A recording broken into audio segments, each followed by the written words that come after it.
Early morning, February 1st, I got on Texas Overnight with Charley Jones' radio show to talk about state oratory champion Tristan Ferguson and Hillsdale College's The U.S. Constitution, a Reader. 888-256-1080. Let me shut up and get the phone. It's supposed to be a talk show after all. Hello? Let's go to Tyler, Texas. Hey, Bob, are you there, sir? I am, Charlie. Good morning, young man. What are you thinking? Hey, and you're just giving me goosebumps. I appreciate it. What? Sounds like a personal problem to me. Well, I don't know. It's just...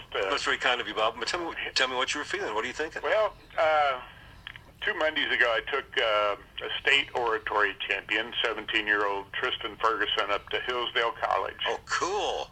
The first school to accept blacks and women in the United States. It was in 1844.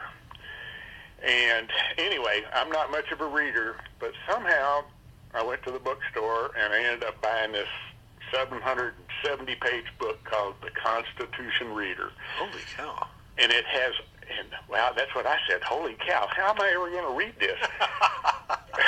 But I can't put it down. And it's all the founding documents, the way every student at Hillsdale, it's one of 3 books that they have to take in one class. It's just amazing, and it has all the founding documents. And if you want the original intent, and if you want an argument against all these guys that say it's a living, breathing argument, document, this is it. It has everything that our founders ever thought when they were writing wonderful. and voting on I didn't even know this existed, man. That is too cool for school. And it's got 700 pages? 770. Well, just to be sure. Okay, did you find a hardbound one or a paperback? No, it's paperback, and it's $30 now. It had a $40 price on it, so they may update it every so. I don't know how you update founding documents, but well, sometimes, well, there are occasionally Supreme Court cases that apply significant precedent to certain passages from those hallowed documents. There's a place called Powell's Bookstore out on the West Coast, and sometimes I can go there and find cast-off library copies of hardback books that otherwise would be ridiculously expensive. But man, thank you. The U.S. Constitution. So you were moved to buy this book. And you say you're not a reader. What happened? Every breath was a blessing while we were there.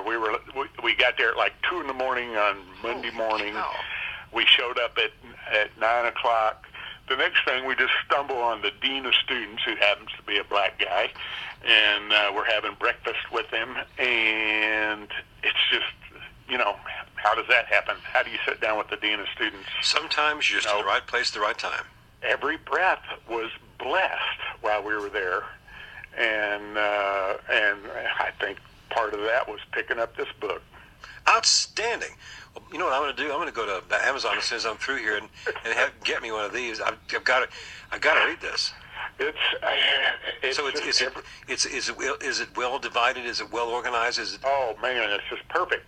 And the reason it's 770 pages is not all these documents are, they're just like Jefferson's letter, and it may be 2 or 3 or 4 pages, and it's not ponderous at all. It's just a pleasure to read. Ding, ding, ding. Mr. Bob, what a great first phone call. Thank you, sir. Okay, thank you. Appreciate you listening, man. Take good care. Next up, let's go to Overton.